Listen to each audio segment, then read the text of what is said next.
Hi, and welcome to the Soul Power Trip podcast, where we talk all things psychology, spirituality, and all modalities of healing to help you feel and look like the best version of yourself that you deserve to be. So let's get right into it. Today's episode is going to be on attachment theory, attachment styles, and anything you really would ever want to know about attachment. I spent quite a bit of time researching this topic. Let's get right into it. In this podcast, we will go through what attachment is, how it's formed, how it shows up in your life, what are the criticisms and misconceptions about attachment, and how to fix it. So what is it? Attachment theory is support-seeking behavior. So this means behavior that comes up when you're in a time of crisis, right? And this support-seeking behavior is aimed at attaining protection and support from a stronger and wiser person in your life. So this tends to a lot of times be a caregiver or a parent, and this is a natural human desire to further your development. You need attachment figures, someone to attach to in times of need, and someone to help guide you through that difficulty. Right, so there's 4 attachment styles, and they can be understood by the 2 main dimensions of attachment. So the first dimension is attachment anxiety. This is derived from a negative representation of oneself, and if you're following along with the video, I'm showing a graph visual representation of this to help you follow along. The anxiety is derived from a negative representation of oneself. So attachment anxiety reflects the fear of abandonment, and it's highly linked to low self-esteem. The other dimension is attachment avoidance. This is attributed to a negative representation of other people. And attachment avoidance feels discomfort in intimate relationships, and it's not as strongly linked to low self-esteem. Attachment anxiety, the main difference here is that attachment anxiety has more to do with insecurity about yourself and your lovability, whereas attachment avoidance has more to do with your inability to trust others and your fear of vulnerability in times of need, in which you fear that that person will leave you high and dry. And so I explained 2 attachment theories, and it's helpful to understand all 4 because secure attachment has neither attachment avoidance nor attachment anxiety, meaning they have a positive perception of themselves as lovable and worthy, and they have a positive perception of other people as trusting and safe, right? And then fearful avoidant or disorganized attachment has both a negative representation of themselves and of others. Let's get further into those 2 main attachment styles, which are anxious attachment and avoidant attachment. Anxious attachment is marked by this fear of abandonment. That's really important to me because that shows up in a lot of other ways, which is one of my main issues with attachment is the fact that it has so many layers and there's so many complexities that you can't really find a way to make yourself fit into one of these attachment styles, right? And that's totally okay because human beings are so complex, like we're not really supposed to fit into one attachment style or another. So anxious attachment is known for this deep fear of abandonment, but that shows up in many ways in all types of attachment. For example, the abandonment wound shows up in symptoms of giving too much or being overly eager to please, right? And this comes up a lot in codependence, and people with codependency, a lot of them tend to have avoidant attachment, right? And it all stems from the same fear of abandonment, which even though it's regarded as being important for anxious attachment, it's really not exclusive to anxious attachment. Because this deep fear of abandonment will also lead you to have jealousy or trouble trusting people. This also comes up in avoidance. You feel insecure about your relationships. This comes up in both types of attachments. You also have difficulty feeling emotionally intimate. Again, this comes up in avoidance as well. You also need to control or be controlled by your partner with this abandonment wound, and this comes up in all insecure attachments, especially disorganized attachment, right? wanted to get a little bit into this abandonment wound because I think it's really helpful for understanding this concept. Abandonment issues arise from the loss of a loved one, such as a parent, caregiver, or even a romantic partner can leave you with an abandonment wound. This can be from trauma, divorce, death, other extraneous situations. There can also come an abandonment wound from emotional abandonment. This is when a parent or caregiver is physically present but emotionally absent. So if you're trying to figure out how you have a certain type of attachment style, it could be due to an abandonment wound. The importance of this is specifically how do you go about fixing or changing your attachment style. In my opinion, it is about this abandonment wound. It's the self-abandonment that happens when someone else abandons you, like you feel like a caregiver or a parent emotionally or physically neglected you at an early age. And that abandonment of you led to self-abandonment, right? Now you lack self-compassion. Now you're insecure. Now you question your lovability because you've abandoned yourself, assuming that since that other person abandoned you, you must not be worthy of love and attention, even from yourself, right? So this is key when it comes to healing this sort of insecure attachment. Secondly, avoidant attachment. I know I hinted at it just now, but avoidant attachment is specifically defined by this fear of intimacy, and as I mentioned, this fear or inability to trust other people. So people with avoidant attachment tend to have trouble getting close to others, and relationships can make them feel suffocated. This is one of the main differences, in my opinion, with anxious attachment, is that they tend not to feel suffocated in relationships. The avoidant also has a high need for independence, which is also a symptom of an abandonment wound. So just wanted to make that clear, that attachment theory has these boxes, but we don't really need to fit into one category or the other. They really all interact in different levels, especially when it comes to abandonment. Okay. Another thing I think is important to mention about attachment figures is that we can have several attachment figures throughout our lives, not just caregivers. So the attachment system is actually active throughout our entire life. How? The attachment system, not the theory, but the system, which is our need to have support-seeking behavior as far as needing someone's support in a time of crisis. It's evident in thoughts and actions related to seeking protection, support, and guidance in times of need, right? So during infancy, of course, primary caregivers or parents are likely to occupy this role of an attachment figure.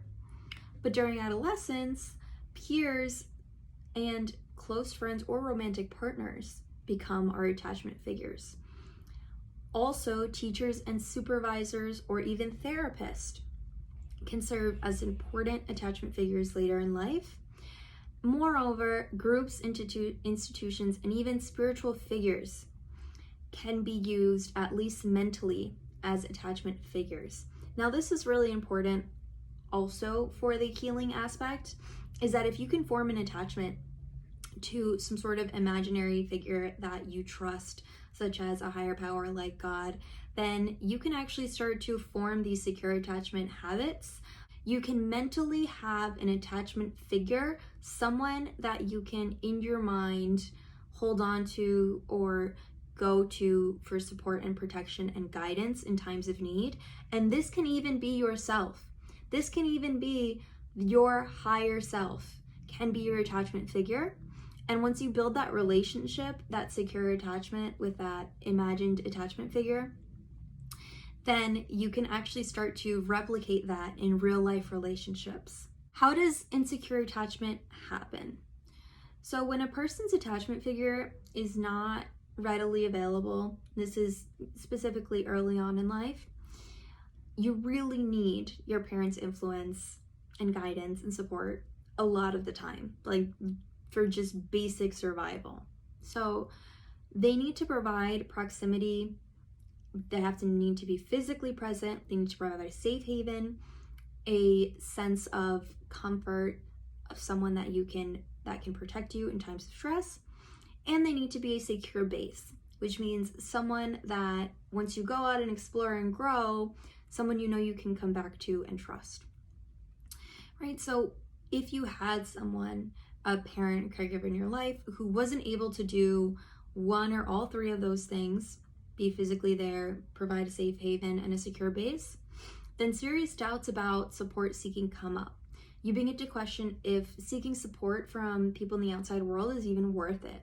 So after a long series of disappointing and frustrating interactions with attachment figures, the person becomes less reliant on support seeking behaviors, and that is replaced by attachment system hyperactivation.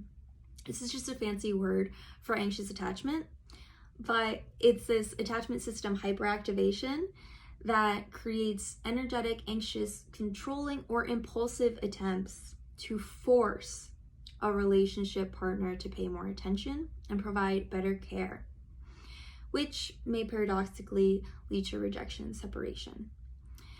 Now, that support-seeking behavior can also be replaced with attachment system deactivation, which is avoidance, right? And this involves the suppression or inhibition of support-seeking tendencies and the development of compulsive self-reliance. I thought that was a really fun term, compulsive self-reliance, and it's kind of self-explanatory, but it can be seen in a lot of people with this avoidant attachment, right? Where they don't want to rely on themselves, but they feel like they're forced to, right? This is a symptom of this attachment system deactivation. So what does this behavior look like? We've now gone through understanding what it is, what attachment systems are, and how it comes about. So what does this look like in your day-to-day behavior? Your model of attachment influences how each of us react to our needs and how we go about getting our needs met. So when there's a secure attachment pattern, what we all want, and like a lot of us didn't get, a person is confident and self-possessed and is able to easily interact with others, meeting both their own needs, which is very important, and another's needs. However, when that person has anxious or avoidant attachment patterns, the person tends to pick partners who fit that maladaptive pattern. They will most likely be choosing someone who isn't the ideal choice for them, right? And there's research to back this, which I found really fascinating. So 2 experimental studies found that insecurely attached people, whether anxious or avoidant or both, remembered a partner's helpful behavior as less supportive, especially if the behavior was ambiguous and open to subjective reconstruction, and likely to reactivate worries about a partner's availability and supportiveness. So basically in this study, anyone with insecure attachment, which means, anxious, avoidant, or both, had this perception that whenever their partner tried to help them, they weren't actually being supportive. They had this negative perception to believe that the behavior was ambiguous, wasn't as supportive as someone else would have thought it was, or they reinterpreted the situation to a different subjective meaning that ends up leading them to believe that that partner actually wasn't as supportive as they might have seemed to be in that instance.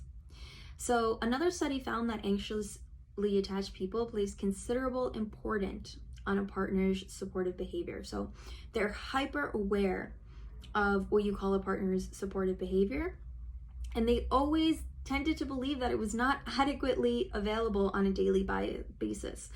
What's really important to note here is, what is that adequate availability? You see, for someone with this sort of anxious attachment style, there's no sense of adequate support.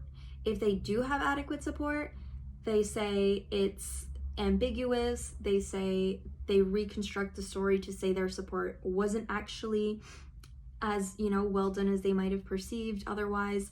So they continue to believe that their partner support is not adequately available on a daily basis, when in reality, there's no way that anyone could adequately be there to support their needs in the way they need. It's not necessarily possible because they're negatively biased towards always thinking that people fail them, that people cannot meet their needs. And they are adamant about defending that belief, that they will find evidence for that, even if they're shown the contrary. The stand of believing their partner's support is not adequately available resulted in heightened frustration, distress, and dissatisfaction when the partner was not immediately available. This is particularly common in anxious attachments. Other research also shows that insecurely attached people, besides often possessing these negative biases towards perception of a partner's support, are also fairly likely to be involved with partners who really aren't that supportive, right? So they found that insecure individuals more often choose unsupportive partners. They also tended to act in ways that caused their partners to act unsupportively, thus confirming and strengthening their doubts about people's supportiveness. So it's really important to see the two dimensions at play here. The external part, in which you actually end up choosing people that confirm your beliefs about the world because they're actually not very supportive, and the internal expectation that people aren't going to be readily available to meet my needs, and no one can actually meet my threshold of support that I need in a relationship.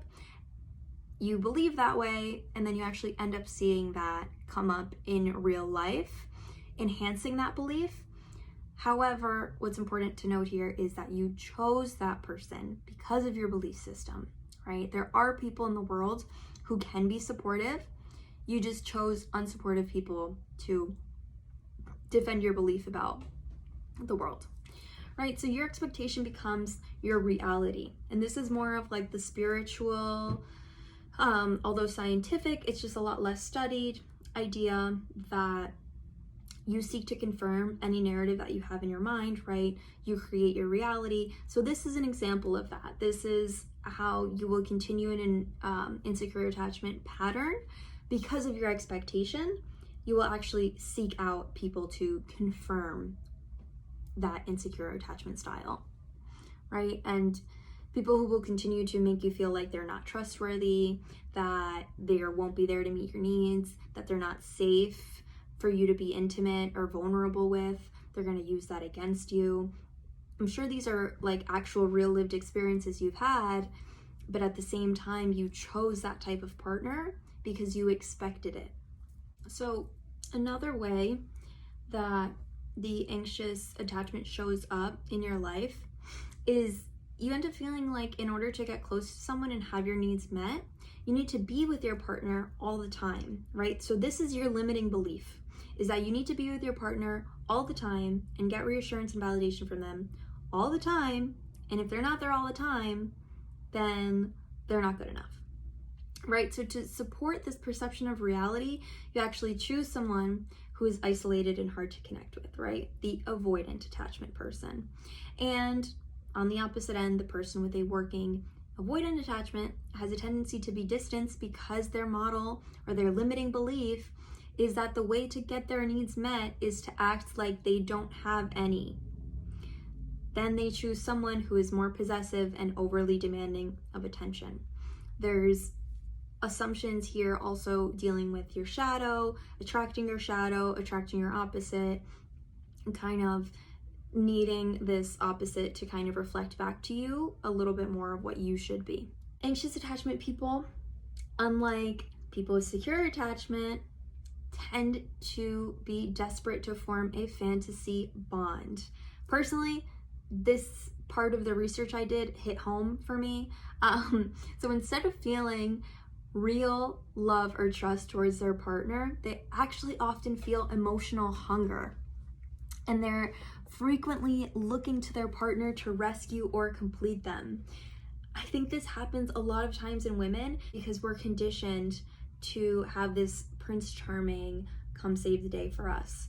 We are on this like, oh, I need a hero, I need a savior because I'm the damsel in distress, right? So it's that damsel archetype with that savior that we need, prince archetype that's coming into play. And it's almost like we kind of I don't know about y'all, but like we kind of automatically fall into this role because we're almost told it's the way we're supposed to be. So I think this fantasy element of anxious attachment is really fascinating, right? So although they're seeking a sense of safety and security, they cling to their partner for that safety and security. And because of that clinging, end up taking actions that end up actually pushing their partner away and reconfirming their belief that their needs aren't worthy of being met. Okay? And then the avoidant, on the other extreme, has the illusion of pseudo-independence, right? So these are more ways that your attachment style kind of shows up in your personality or your behavior, is this pseudo-independence illusion that they don't need anybody, because in reality, we all know every human being needs connection, right? But people with this dismissive avoidant attachment tend to lean inwards, and they deny the importance of loved ones and actually find it quite easy to detach from loved ones. They're often psychologically defensive and have a really strong ability to shut down emotionally, which is obviously quite problematic, right? Because then all of a sudden they might come out with like this tsunami of emotions that you're like, oh my God, I didn't even know you felt anything. So even in heated or emotional situations, the avoidant is usually able to turn off their feelings and not react, right? So they'll come up with responses that are like, you're like, oh, I'm leaving. They're like, I don't care, right? They do care. They do want connection. But that desire has been so buried underneath that it's better not to feel, it's better not to want it than to want it and have people disappoint you. So the avoidant is working on this limiting belief that my needs aren't important and no one is going to come meet them, right? I am not worthy of support. So it's pretty similar to the anxious limiting belief, but there's that kind of worthiness piece that affects the anxious attachment individual more than it does the avoidant. The avoidant has a bigger distrust of others and less distrust of themselves. So lastly, fearful avoidant, right? It's going to be a combination of both. And this is what the research shows. They tend to be mixed up or unpredictable in their moods. They see their relationships from the working model or the limiting belief that you need to go towards others to get your needs met. But if you get too close, they will hurt you. In other words, the person they want to go to for safety is the same person they're frightened to be close to. As a result, they have no organized strategy for getting their needs met by others, which is why it's also called disorganized attachment, because of this negative perception of themselves, negative perception of others, and need for connection that's convoluted by both a distrust of others and a distrust of themselves.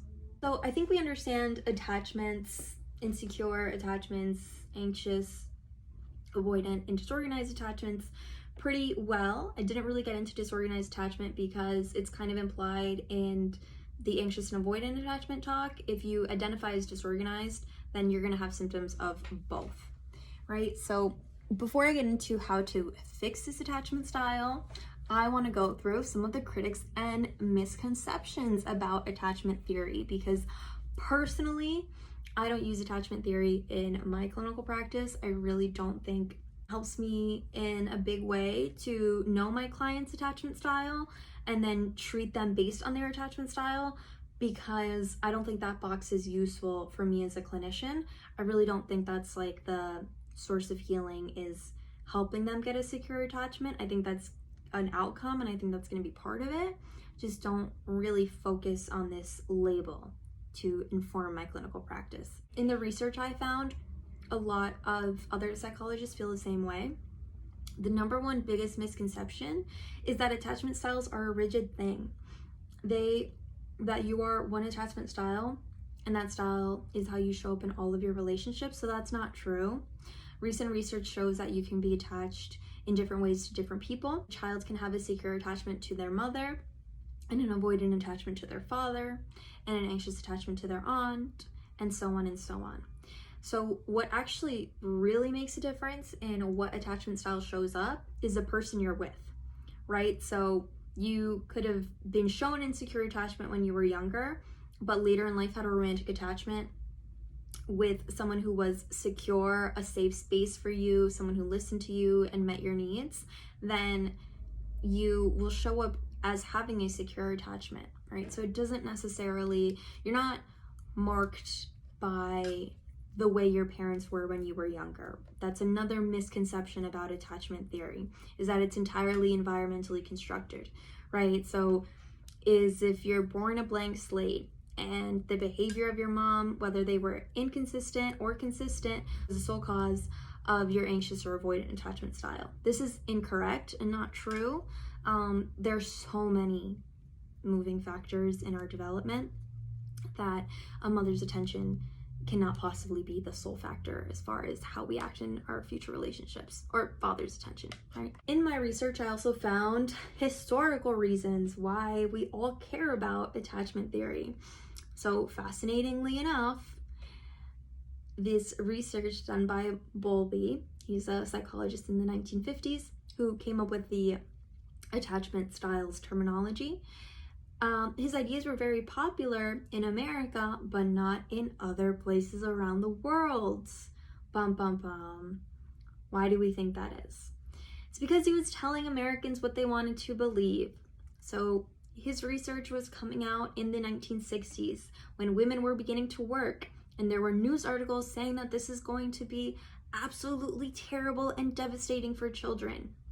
So Bowlby's research came out with this idea that if a mother, specifically a mother, initial research did not include a father's attachment, which is also a flaw. He said that if a mother is affectionate and consistent in the first year or two of a child's life, then like a vaccine, the child will be protected from things like anxiety and depression for the rest of their lives. That's totally not true, right? Scientists who tried to replicate his study didn't find that to be true. They found that children who grew up with secure attachment in their first years weren't all protected from depression and anxiety, obviously. However, this idea that a mother has to be in the home for their child to be protected from mental illness had a lot of momentum and weight in that social political climate, even though it wasn't necessarily factual or even scientific. Another serious limitation about attachment theory is its failure to recognize the profound influences of social class, gender, ethnicity, and culture on a person's development. These are one of my main issues with attachment theory as well. It's almost like the mother's sensitivity is the only marker of how you are in romantic relationships. But ultimately, there's many things that contribute to your attachment style. It could be abuse from people outside your home, bullying, experiences with immigration, growing up as a person of color in a white-centric community, losing a parent to death or incarnation. The list goes on and on. These are all things that affect our early development, and they especially affect our attachment style.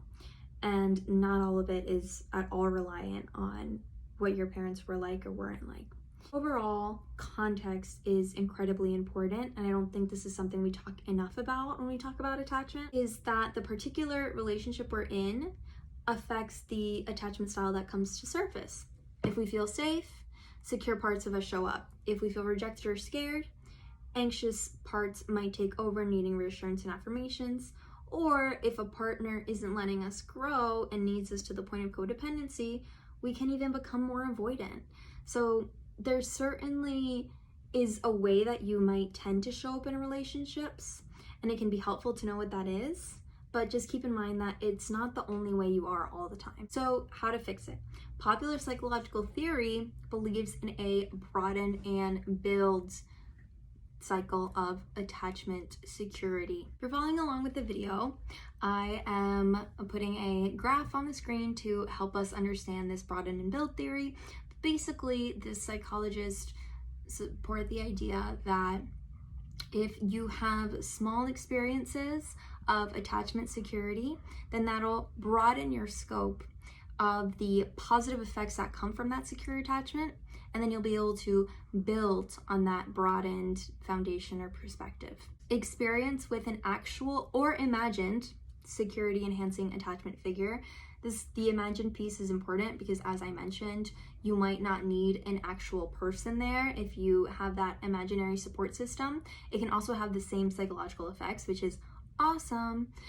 That experience of a security enhancing attachment figure leads to the activation of beliefs about other people being very kind, positive self-views, and positive beliefs about emotional regulation, right? So now you have mental access to a secure-based script.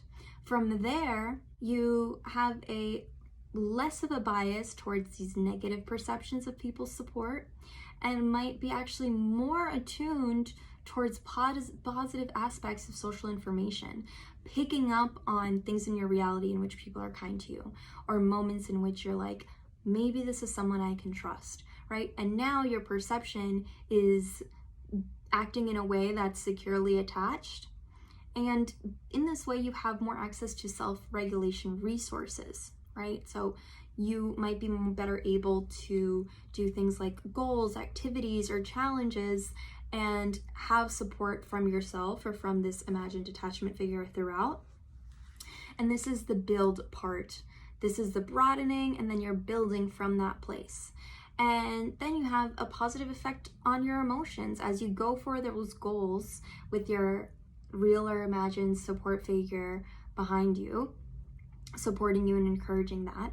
Then you have a better ability to emotionally regulate. I also found this idea of a corrective emotional experience, which can happen in therapy or in relationship with yourself. It can lead to a healing of our attachment styles, which is that when we experience safety with someone, when our needs are met at no great cost to our sense of self, or we're loved and accepted exactly for who we are by someone or ourselves, we can heal these attachment ruptures and develop more secure relationship habits, right?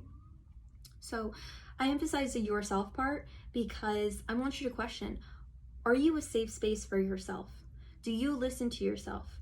When you're experiencing a lot of emotions, not thinking through your emotions, physically experiencing sadness, do you feel your feelings? Are you a safe space for yourself? Or do you try to distract yourself? Do you shame yourself for crying, for feeling certain emotions, for feeling angry? Do you not accept those feelings within you, providing an unsafe space for your emotional self? The second piece of this is meeting your own needs. Do you meet your needs? Do you show up for yourself? Do you make sure you eat? Do you keep up with your routine? Do you make sure you sleep at a reasonable time? These are ways that you can form a secure attachment with yourself by showing up to meet your own needs and not thinking that you need to depend on someone else. Because the biggest piece, or a really big piece about this that isn't really emphasized in the research, but it's really important to me, is this inner child. The inner child needs that sense of security, safety, and needs to be met by someone outside of them, because a baby can't feed themselves, but you can. As an adult, you're still relying on these subconscious mechanisms that say somebody has to help me, somebody has to support me, somebody has to guide me. Those are child thoughts, because that makes sense as a child. You totally need protection. You totally need someone else to meet your needs. You really need someone else to set up a routine for you. As an adult, these things don't apply, but you're still operating on these unconscious mechanisms. So it's a really important piece for you to understand. And the last piece of this is accepting and loving yourself unconditionally, right? Someone else can provide this, but ultimately I think it's most important for you to provide this for yourself. Do you love and accept yourself unconditionally? Have a conversation with your inner critic. They don't love and accept you unconditionally. If that inner critic is dominating a lot of your thoughts, then a lot of what you're feeling internally is a lack of love and a lack of acceptance, right? That inner critic is bashing you or punishing you for doing things wrong, for forgetting things, for not doing things on time. This is a secondary effect of that insecure attachment you learned from outside of you. Now you're creating an insecure attachment from within you, right? So now you need to form that secure attachment in that relationship with yourself first. The main aspect of this healing for me is the self-abandonment piece. We discussed that the fear of abandonment, the fear to be alone, is a big core wound at the core of anxious attachment, which is what it's traditionally known to be associated with, but I see it come up in avoidant and I see it come up in disorganized as well. Attack the self-abandonment. Understand why your parents' neglect led you to believe that you deserve to be neglected. Or if it wasn't your parents, your boyfriend's neglect, your friend's neglect. Why did you start to believe that the way they treated you is the way that you deserve, right? And then go against that belief. Start to believe that you are worthy of love, regardless of how people have treated you. Start to believe that you're going to interact with people and be met with acceptance and love and belonging, right? Right now you're operating on the belief that it's better to avoid relationships, or if you're in relationships, you have to do everything you can do to cling on to that person so that they don't leave, right? Or if you're on the opposite end of the spectrum as an avoidant, you're like, I don't even want to get it started. I don't trust people, right? Start to believe that you can trust people. Start to believe that someone doesn't need to be with you all the time to make you feel accepted and lovable. Start to really analyze those limiting beliefs that are dominating your behavior, dominating your thoughts, and affirm the opposite of those beliefs. I've come up with a few affirmations that may be helpful, but affirmations are really important that they're personal, that they apply to you. Please use these as like an idea for you to create your own affirmations. Tell yourself that you can handle all life challenges. You don't need a support system outside of you to help you overcome anything. You're a survivor, not a victim. Life is manageable for you. You are a capable adult. The second affirmation is interactions with others make me feel empowered, loved, and accepted. Rejection and betrayal is not a reflection of my worth. It's a reflection of them and the people I choose within this pattern. External criticism does not affect my value. I am an adult. I know my worth is non-debatable. And lastly, I wrote, I am valuable, lovable, and special. I hope you enjoyed this podcast. Thank you for coming and listening. I'm so happy if you made it all the way to the end. And let me know what else you want me to talk about or anything else that comes up, any comments, questions, or whatever it is. I am so happy to interact with this community. And yeah, I'm really excited to be making podcasts. Thank you for listening. Stay hopeful. Love you guys.